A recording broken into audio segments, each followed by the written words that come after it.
আজকে পঞ্চম শ্রেণী বাংলা বিষয়ে একের দাগে প্রশ্ন যে আরামবাগ গার্লস হাই স্কুল রয়েছে তার প্রশ্নের উত্তরগুলি করবো। একের দাগে আছে একের এক গল্প বুড়ো কবিতার কবিকে, কবি হলেন সুনির্মল বসু।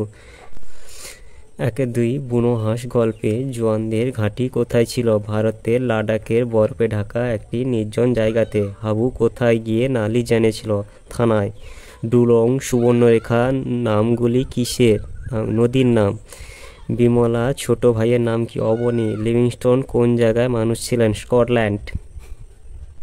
দুয়ের দাগে দুয়ের এক সন্ধি যুক্ত করো। আযুক্ত ছাদন সমান এটা হবে আচ্ছাদন। দুয়ের দুই সন্ধি বিচ্ছেদ করো। উদ্ভিদ উদ্যুক্ত ভিত সমান উদ্ভিদ, ওটা হবে দুয়ের তিন। বাক্যটির মধ্যে কোনটি কোন পদ চিহ্নিত করো?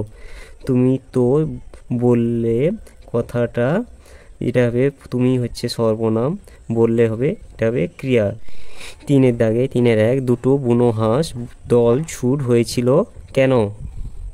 এর উত্তরটি হলো একটি বুনো হাঁসের ডানা জখম ছিল, তাই সে উড়তে না পারায় দল ছুট হয়। অপরটি ইচ্ছা করলেও উড়ে যেতে পারত, কিন্তু সে বন্ধু হাঁসটিকে রেখে গেল না, সেও দলছুট হলো। তিনে দুই হাবু ও তার দাদাদের পোষা মোট পশু পাখির সংখ্যা কয়টি? 175টি। গোড়ামকে আদিবাসীদের গ্রাম দেবতার নাম গোড়াম। এই গোড়াম আসলে একটি বুড়ো শাল গাছ।